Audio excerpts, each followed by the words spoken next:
오늘은 언어폭력에서의 치유라고 하는 제목입니다. Healing from Verbal Abuse라고 하는 영어 제목인데요.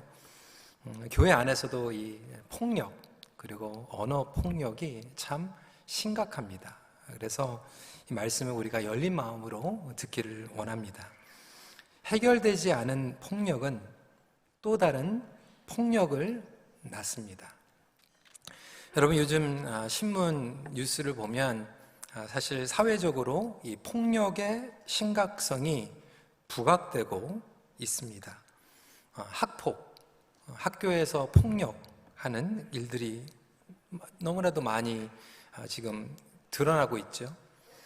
유명한 연예인, 심지어는 운동선수들이 이제 대표 선수가 되고 그리고 또 미디어에게 나오게 되는데 과거에 학교 폭력자였다라고 하는 것이 드러나게 되면서 거의 그 앞날이 창창한 사람들이 문이 닫히는 경우들을 보게 됩니다.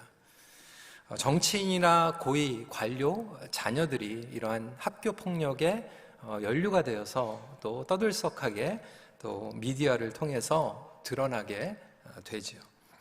사실 이것이 남의 일이 아닙니다. 가정에서도 이러한 폭력들이 끊임없이 일어나고 있습니다. 예수 믿지 않는 사람들에게만 뿐이 아니라 사실 예수 믿는 가정에서 폭력이 일어납니다. 제가 LA에서 유학 생활을 할 때 한인타운에서 한인 여성 상담소를 담당하고 계시는 분과 함께 식사를 나눈 적이 있는데 사실 한인 가정 가운데에서 이러한 폭력이 너무나도 많이 있고 절반 이상이 예수 믿는 가정들입니다. 그리고 부끄러운 얘기지만 심지어는 때로는 목회자 사모님이 전화를 해서 도움을 요청하는 경우들도 있습니다. 배우자를 폭력하고 자녀를 폭력하고 그리고 우리 어르신들 시니어 컬리지에서 세미나 했지만 요즘은 노인 학대, 시니어 폭력 또 굉장히 큰 이슈로 떠오르고 있습니다. 이렇듯 우리의 주위에서 많은 곳에서 폭력이 일어나고 있습니다. 어느 곳이나 폭력적인 사람들이 있습니다. 쉬쉬하고 있는 것뿐이에요. 숨기고 있는 것뿐입니다. 그래서 이 폭력이라고 하는 것이 너무나도 광범위하기 때문에 오늘은 조금 더 집중을 해서 내적인 폭력, Emotional Verbal Abuse에 대해서 말씀을 나누고자 합니다. 특히 입술 그리고 언어로 하는 폭력입니다. 가정에서, 사회에서, 교회에서도 이 언어 폭력이 얼마나 많이 일어나는지 몰라요. 때로는 우리 젊은 사역자들이요 속상해가지고 저에게 털어놓습니다. 아무개 전화를 받았는데 막 그렇게 폭력적이라고 하는 거예요. 멍청하다. 그거밖에 못하냐? 아니, 교회 안에서 그런 언어를 사용합니다. 하나님께서 우리로 말미암아 당신 께 찬양과 영광을 드리며 서로를 세우기 위해서 입술을 주셨습니다. 말은 놀라운 능력을 가지고 있어요. 잘 아는 것 같이 누구를 살리기도 하고 죽이기도 하는 능력을 가지고 있습니다. 잠언 18장 21절에 죽고 사는 것이 혀의 힘에 달렸나니 혀를 쓰기 좋아하는 자는 혀의 열매를 먹으리라. 하나님께서 우리의 입술에 놀라운 능력과 축복의 권세를 주었는데 사탄은 그것을 사용해서 서로를 destroy 하게 만듭니다. 사단이야말로 저주의 왕입니다. 언어 폭력의 근원입니다. 많은 그리스도인들이 이 사단의 어떻게 보면 도구가 되어서 이 언어로 말미암아 서로를 망가뜨리고 폭력을 가하는 일들이 너무나도 많이 있죠. 예수 그리스도 안에서 구원받은 성도들은 하나님 나라의 백성입니다. 저와 여러분은 하나님 나라의 언어를 사용해야 합니다. 예수 그리스도 안에 거하며 닮아가야 하는 성도의 모습 가운데 이렇게 언어 폭력이 여전히 존재하거나 방치되어 있다라면 어딘가가 잘못돼도 아주 심각하게 잘못되어 있는 것입니다. 그럼에도 불구하고 우리는 그것을 그냥 자연스럽게 받아들이거나 눌러버립니다. 그런 의미에서 오늘은 언어 폭력에 대해서 말씀을 전하고자 합니다. 첫 번째로, 언어 폭력은 마음에 꽂는 칼과 같습니다. 29절에 무릇 더러운 말은 너의 입 밖에도 내지 말고 오직 덕을 세우는데 소용되는 대로 선한 말을 하여 듣는 자들에게 은혜를 끼치게 하라. 아프리카 속담에 이런 속담이 있습니다. 언어로 받은 상처는 칼로 받은 상처보다 더 깊다. 그러니까 칼로 찌르는 것보다 언어로 찌르는 폭행이 더 영혼에 깊숙이 박히게 됩니다.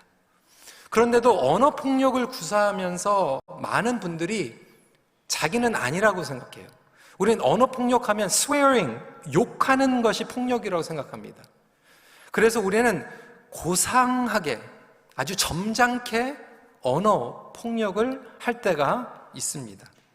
언어 폭력의 의미는 무엇일까요? 상대방의 자존감, 존재감, 정체성을 깎아내리는 것이 언어 폭력입니다. 그러니까 욕을 안 해도, 치한 랭귀지를 안 써도 점잖게, 고상하게 상대방의 존재감을 깎아내릴 수 있어요. 이 언어 폭력에 대한 책들을 쭉 읽어보니까요, 언어 폭력의 특징들이 있습니다. 첫 번째로 loss of self-worth, 상대방의 자존감을 깎아내리는 거죠. 가정에서 이런 일들이 얼마나 많은지 몰라요. 우리 교회 다니신 어머니들은 안 그러시겠지만 어떤 엄마들은 그런다고, 내가 너를 낳고 미역국을 먹었다니. 욕은 아닌 것 같지만 제가 그 얘기를 했더니 우리 2세 친구들도 다 공감하더라고요. 그리고 오늘 메뉴가 미역국인데 그거 얘기 들으니까 미역국 안 먹고 싶대요. 너를 낳고 미역국을 먹었다니. 돌대가리, 멍청이, stupid, you are not worthy. loss of self-confidence, 자신감을 상실하게 하고, 돈도 못 벌어오면서 밥은 잘 먹네. 당신 집 닮아가지고 애가 이 모양이야.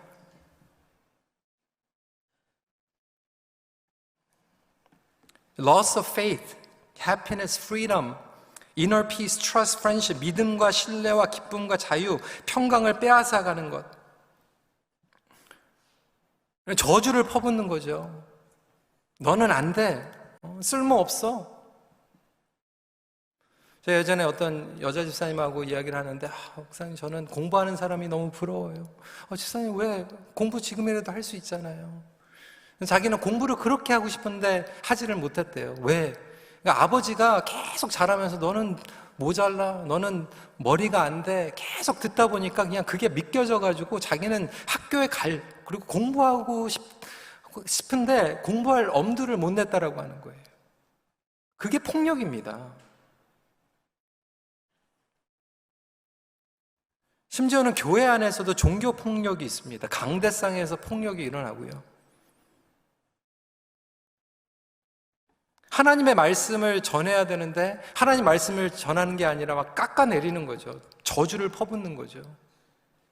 그런데도 불구하고 그런 이야기를 들으면서 우리는 그냥 당연스럽게 여기고 있어요. 자연스럽게 받아들입니다. 인티미데이션, 주눅들게 하고요. 디그레이딩, 폄하하고요. 얼마나 폄하하는 언어들이 많이 있습니까? 교회 안에서도 뭐 정치 성향이 다르면 서로 폄하하고 욕을 퍼붓고 레이벌링, 낙인 찍고요. 이런 언어를 알게 모르게 사용하는 수많은 가정들, 관계들, 교회 공동체, 학력 가지고, 재력 가지고, 외모 가지고요, 존재감 가지고 공격하는 이 모든 것들이 언어 폭력의 특징들이에요.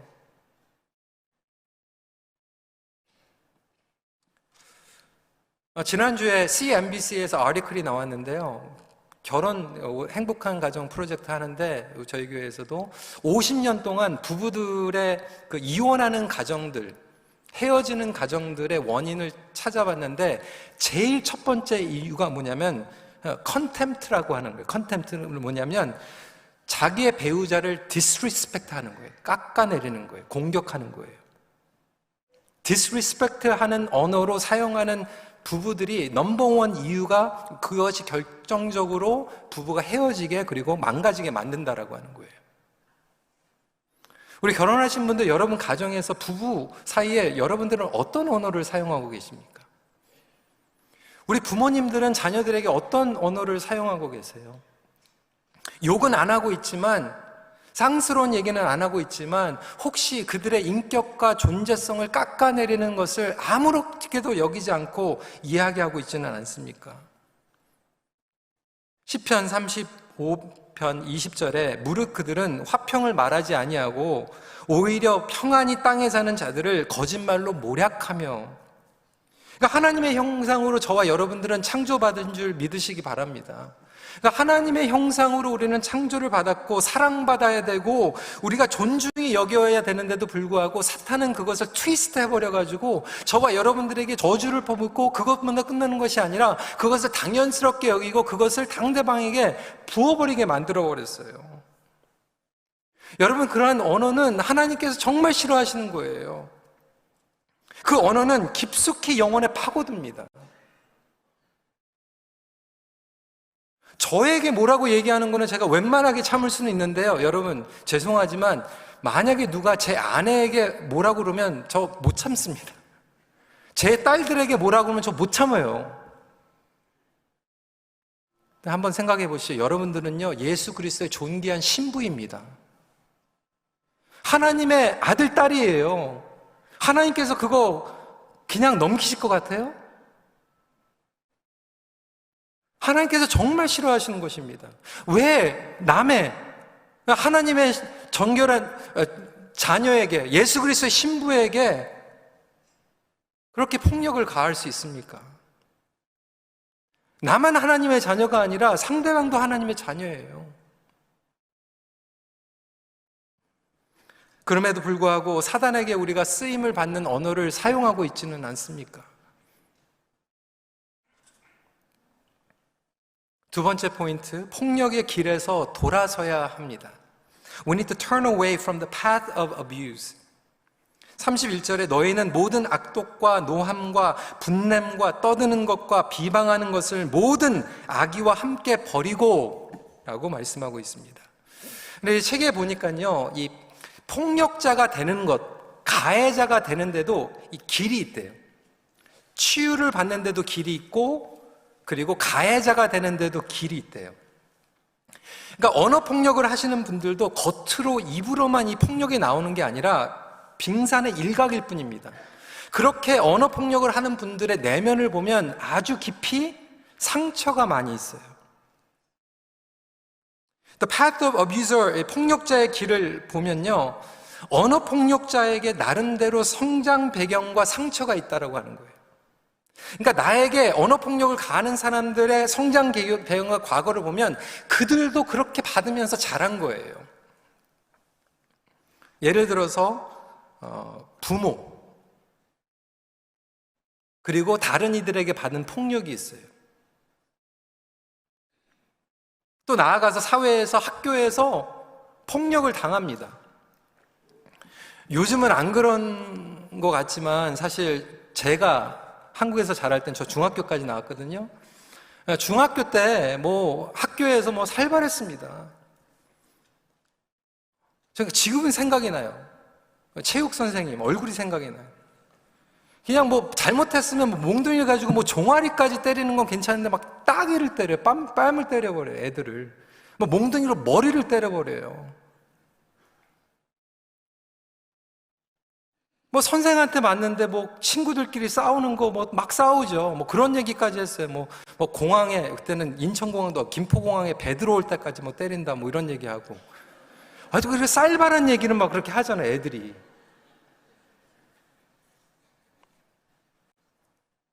그런 폭력 가운데서 그걸 들으면서 우리는 말대답도 못하죠. 자기의 아픔과 막 아픈 마음을 표현하지 못하고.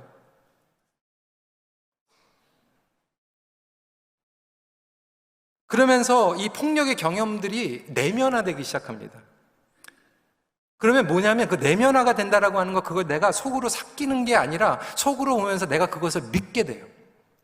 아, 나는 정말로 형편없는 사람이구나. 나는 사랑받을 수 없는 존재구나. 나는 모자라는구나. 여러분, 불효할 수 있어요. 그런데 우리는 불효자라고 그래요. 실패할 수 있어요. 우리는 실패자라고 얘기합니다. 망할 놈이라고 얘기해요. 쓸모없는 놈이라고 얘기해요. 그러니까 잘못에 대해서 얘기하는 게 아니라 그것을 정체성과 연결시켜버려요. 그렇게 되다 보니까 우리는 internalize 하게 되죠. 내면하게 됩니다. 그리고 결국은 그것이 다른 이들을 탓하게 되고요. 그리고 다른 이들도 나도 폭력을 받았기 때문에 다른 이들도 폭력을 받아도 된다라고 생각을 해버리는 거예요. 그리고 나면 나보다 약한 대상을 찾습니다. 만만한 사람을 찾게 돼요. 그리고 만만한 사람에게 폭력을 가하게 됩니다. 이게 pathway예요.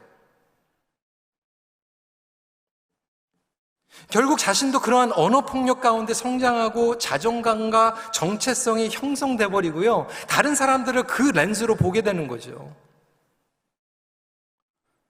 죄송한 얘기지만 특별히 우리 한국 사람들에게 이런 말의 상처가 너무 많아요. 우리 2세들도 그렇고요.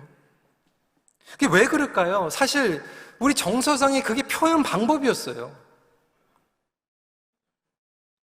제가 선교를 다니면서 이 공통적으로 보니까요, 사실 우리 한국도 마찬가지지만 우리 흑인들도 마찬가지고 노예, 식민지에 있었던 사람들이 그런 언어 폭력이 굉장히 심각합니다. 왜? 쳐들어가서 그들의 혼을 뺏기 위해서, 그들을 누르기 위해서 언어로 폭력을 가해버렸어요. 침략하고 정복하는 가운데서 그들의 정신을 지배하려면 언어로 폭력을 해버린 거죠. 그러니까 말대답 못하는 거죠. 그냥 듣고 그냥 지나가는 거예요. 일제시대 가운데, 군사정권 가운데, 전쟁 가운데 비교당하고 폄하받고 억누르면서 참으면서, 근데 우리 흑인 문화도 그렇고 식민지 문화가 똑같더라고요. 그러니까 제가 아까 무슨 얘기로 했지만 내가 너를 낳고 미역국을 먹었네 후회한다. 여러분 캐네디언들이 I regret eating chicken noodle soup after having you 이런 얘기 안 하잖아요. 그런 얘기 못 들어봤잖아요. 근데 우리는 그렇게 얘기를 해버려요. 그리고 나서 그것을 받고 그것을 얘기해버립니다. 그러니까 우리 2세들도요, 데이트할 땐 몰라요. 부부가 살 때는 몰라요. 그런데 자녀들을 딱 낳다 보니까 남편이 랭귀지가 바뀌어져 버리더래요. 그러니까 아내한테는 안 그랬는데 자식들한테 하는 거예요. 왜? 자기가 자녀였을 때 들은 랭귀지가 그거니까. 그거밖에 안 되냐. 무능력하다. 여러분, 우리가 어떻게 하면 치유의 길로 돌이킬 수 있을까? 가장 먼저 우리의 입술에 성화가 필요합니다. 예수 그리스도를 닮아가는 것이라는 게 우리의 생각과 우리의 마음, 그리고 우리의 입술의 성화가 필요하죠. 30절에 하나님의 성령을 근심하게 하지 말라. 그 안에서 너희가 구원의 날까지 인치심을 받았느니라. 여러분들의 입술이 인치심을 받기를 주님의 이름으로 축원합니다. 성령님으로 성화되는 거예요. 근데 문제는 성화되는 것이 과정이고요. 시간이 걸려요. 평생 안 좋은 언어를 배웠다가 갑자기 이렇게 거룩한 언어로 바뀌겠습니까? 그래서 성화되는 과정 가운데서 우리에게 끊임없이 인내와 절제가 필요해요. 셀프 컨트롤이.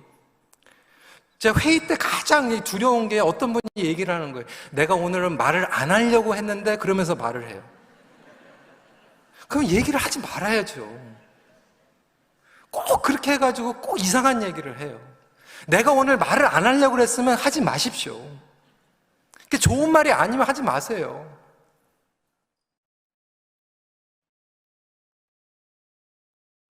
그때 셀프 컨트롤 필요한 거예요. 우리에게 치유와 회복이 필요합니다. 어떠한 치유와 회복입니까? 많은 경우에 이 언어 폭력을 통해서 인터널라이즈 하다 보니까 우리는 wrong belief를 믿고 있어요. 이 거짓된 믿음에서 진실된 믿음으로 옮겨가야 됩니다. 이것이 치유예요. 말씀 안에서 회복인 것이죠. 우리가 언어 폭력이나 그런 저주, 그런 안 좋은 얘기들 들으면서 자라면서 우리 안에 그래 나는 실패자야, 쓸모없는 사람이야 라고 얘기하는 것은 사단이 그것을 도구로 쓴 거예요. 우리를 세뇌 교육시켜버린 거예요. 우리를 잘못된 길로 인도한 거예요. 그러면 진실된 믿음으로 간다라고 하는 것은 무엇입니까? 하나님의 말씀을 우리가 선포하는 가운데서 나는 정말로 존귀한 하나님의 자녀다. 예수 그리스도께서 나를 위해서 십자가에 못 박혀 죽으실 정도로 나는 하나님께서 절대로 포기하지 않는 정말 택함을 받은 존귀한 주님의 자녀이다. 여러분, 하나님께서 여러분들에게 입술을 주셨다라고 하는 것은 무엇입니까? 하나님의 말씀은요, 천지창조를 하셨어요. 말씀 한마디로 천지창조를 하셨어요. 말씀을 들음으로 우리가 구원을 받습니다. 그러면 그것이 무엇입니까? 하나님의 형상대로 저에게 그의 말이 능력이 있기 때문에 여러분들의 말로 자녀들의 인생을 창조할 수 있어요. 자녀들의 인생을 회복시킬 수 있어요. 여러분들이 말만 잘하면 구원에 얻는 비밀을 깨달을 수 있습니다. 여러분들의 전도를 통해서, 말을 통해서 구원받는 거 아닙니까? 그러면 입술을 통해서 구원도 받고 입술을 통해서 회복도 받고 치유를 받는데 그 놀라운 이 입술의 열매를 가지고 왜 서로를 망가뜨리면서 살아가고 있습니까? 왜 저주합니까?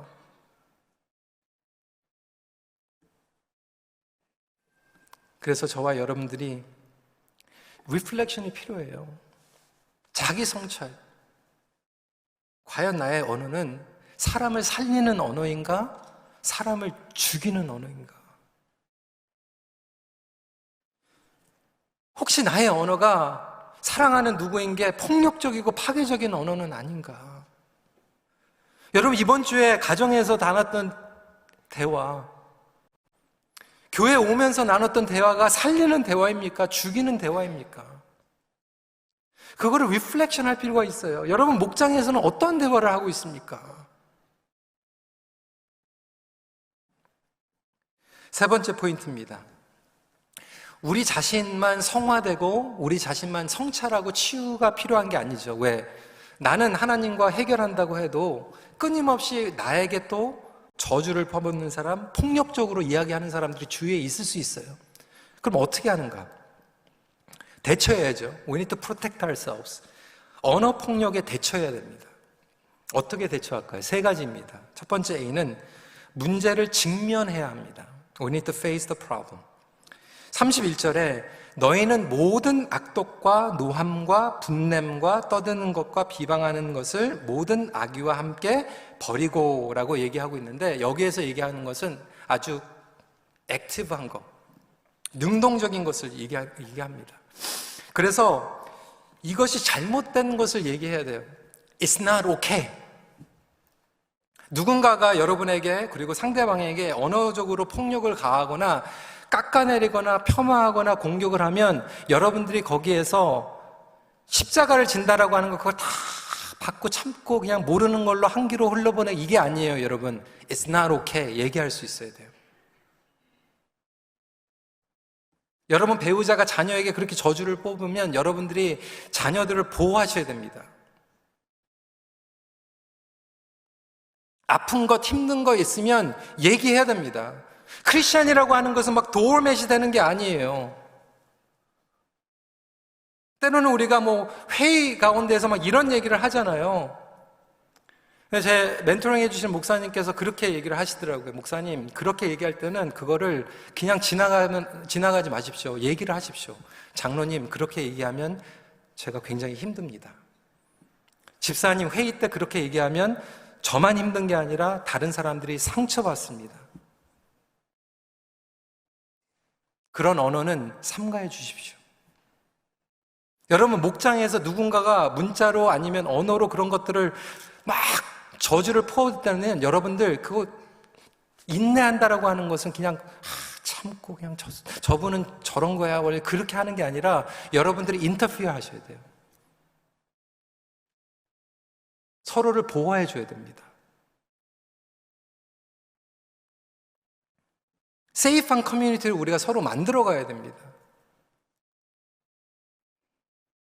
그래서 많은 경우엔 교육이 필요해요. 괜찮지 않다고 말해야 되는 거죠. 학교, 직장, 교회 공동체에서 그냥 받아들이는 게 하나님께서 기뻐하시는 게 아니라고 하는 것이죠. 용기를 내고, 그리고 덕이 되지 않은 것, 파괴적인 것들은 정말로 그것은 사단이 기뻐하는 것이고 하나님께서 기뻐하시는 것이 아니라고 하는 것을 우리는 face the problem 하는 것이 매우 중요합니다. 그리고 결과적으로는 그것을 통해서 서로가 통회하고 회개하고 치유의 길로 나가야 되는 것이죠. 그뿐만이 아니죠. 두 번째로 경계선을 만들어야 합니다. Creating boundary. 서로가 지켜야 될 언어, 그리고 지켜야 할 것이 무엇인지 분명하게 표현하는 거예요. 그리고 누군가가 언어로 폭력을 할 때 여러분들 바로 그냥 화가 나가지고 똑같이 반응하면 똑같은 사람이 되는 거예요. 누가 문자를 막 퍼붓잖아요. 그러면 여러분 그럴 때는요, 그냥 답장하지 마세요. 그리고 상습적으로 하시는 분들은 블락해도 괜찮아요. 저희가 예전에 그렇게 전화로 이렇게 하시는 분이 있어서 그렇게 표현하시는 거는 제가 더 이상 받지 않겠습니다. 한 번만 더 그렇게 하시면 제가 전화를 그냥 끊겠습니다. 받을 필요 없어요. 바운더리를 만들어야 됩니다. 29절에 무릇 더러운 말은 너의 입 밖에도 내지 말고 라고 얘기했어요. 그 담대한 용기가 필요한 거죠. 제가 너무나도 속이 상했을 때가 있었어요. 어느 집사님이 막 상처를 받아가지고 정말 하나님께서 그 마음을 주셔가지고 어느 사역팀에 벌런티어를 갔대요. 근데 그 벌런티어 갔는데 누가 그렇게 얘기를 하더라는 거예요. 이건 개나 소나 다 들어오냐고. 세상의 교회에서 너무 화가 나는 거예요. 그럴 때는 여러분 그냥 똑같이 막 대들면 안 되잖아요. 그냥 속으로 그냥 멍멍 그러세요. 그냥 멍멍. 아유, 그 수준인가 보다 그냥.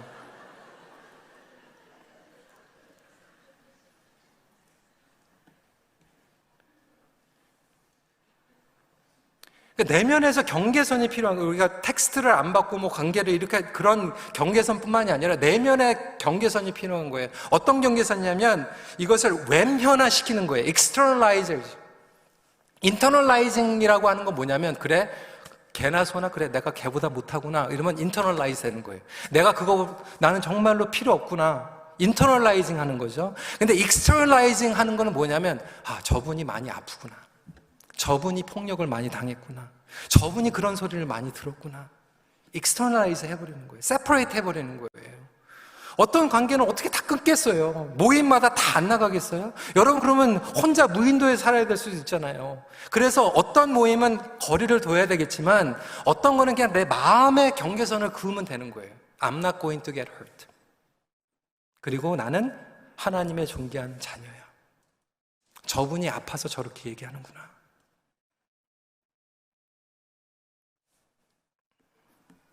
마지막 스텝입니다.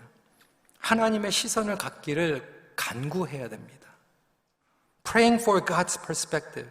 왜냐하면 우리가 상처를 받을 때 하나님께서 아파하시잖아요. 그런데 우리 모두 솔직히 얘기하면 피해자 동시에 가해자예요. 나도 누군가에게 상처를 준 적이 있을 거란 말이에요. 그래서 우리가 나에게도 치유와 회복이 필요하지만 누군가가 나에게 언어 폭력을 했을 때 그분도 하나님의 존귀한 자녀이고 그분도 상처를 받았고 그분은 그게 잘못한 것인지 모르고 쏟아붓는 그 가운데에서 하나님의 용서와 하나님의 긍휼이 임할 수 있도록 축복할 수 있는 저와 여러분들이 되시길 주님의 이름으로 축원합니다. 그래서 32절에 서로 친절하게 하며 불쌍히 여기며 서로 용서하기를 하나님이 그리스도 안에서 너희를 용서하심과 같이 하라. 그러니까 하나님의 치유가 나에게 임하는 것 같이 동시에 상대방에 임하도록 기도해야 되는 거죠. 이 마음의 용서는 다음 주 토픽입니다. 오늘 결론적으로 언어폭력에 대해서 얘기하면서 저와 여러분들이 이 질문으로 맞췄으면 좋겠어요. 과연 나는 어떠한 사람으로 평생 쓰임을 받기를 원하는가? 사람을 세우고 구원으로 인도하는 도구로 쓰임받길 원하는가? 아니면 파괴적이고 위협적인, 그리고 상처를 주며 디스트로이하는 존재로 쓰임받길 원하는가? 나의 언어는 천국의 언어인가? 하나님의 언어를 나는 습득하고 있는가? 저는 1.5세입니다. 캐나다에 청소년 때 와서 제일 소원이, 그리고 기도 제목이 뭐였냐면 영어를 배우는 거였어요. 영어로 얘기하고 영어로 이해하고. 근데 이게 너무 힘들더라고요. 모국어가 한국어인데, 그렇잖아요. 머들텅인데. 제가 캐나다에 와가지고 기도를 하다가 하나님께서 이렇게 길을 알려주시더라고요. 저는 한국어로 책을 읽는 게 편합니다. 한국어로 성경책을 읽으면 참 편해요. 그런데 그때부터 그냥 하나님께서 지혜를 주셨는데 그냥 영어로 성경을 읽어라. 영어로 성경을 읽고 영어로 성경을 암송하기 시작했어요. 그 기도를 할 때도, 혼자서 기도할 때 저는 잠에서 기도하면 한국어로 하거든요. 근데 제가 일어나서 기도하면 영어로 기도합니다. 일부러. 그런데 성경을 영어로 읽고 기도를 영어로 하다 보니까요, 그냥 이 성경의 언어와 그냥 기도의 언어가 그냥 일상의 언어가 돼버리더라고요. 찬양을, 영어 가사를 그냥 다 외워버렸어요. 그래서 그냥 다른 사람들을 얘기할 때 찬양에 나오는 영어로 그냥 얘기해버렸어요. 그러니까 제 언어가 거룩한 언어가 되더라고요. 성경의 언어가 일상의 언어가 되고요, 기도의 언어가 일상의 언어가 되고, 찬양의 언어가 일상의 언어가 되더라고요. 여러분, 천국에 우리가 백성으로 살아간다고 하는 건 그거 아닙니까? 말씀의 언어와 기도의 언어가 나의 삶 가운데 가족들에게 얘기하는 언어가 돼버리고, 교회에서 얘기하는 언어가 되어버릴 때 그 언어는 사람들을 창조하고 살리고 치유하고 회복되는 언어가 될 줄 믿으시기 바랍니다. 그 언어로 우리는 살아가는 거예요. 여러분, 저와 여러분들이 하나님의 놀라운 통로로 쓰임받기를 기도합니다. 여러분, 가정 위해서 기도하세요. 혹시 여러분 자녀들에게 이렇게 정말로 상처 주는 언어가 있으면 오늘 가서 미안하다고 그럴 뿐만이 아니라 여러분들의 언어가 좀 바뀌어지기를 간절히 기도하고, 여러분 가정에서 뿐만 아니라 교회에서, 우리 어르신들에게, 우리 어르신들은 자녀들에게 그런 언어로 거룩한 하나님의 공동체답게 살아가기를 기도합니다. 말씀 마칩니다. 우리의 사명은 그리스도의 평화를 이루는 것입니다. 같이 기도하겠습니다.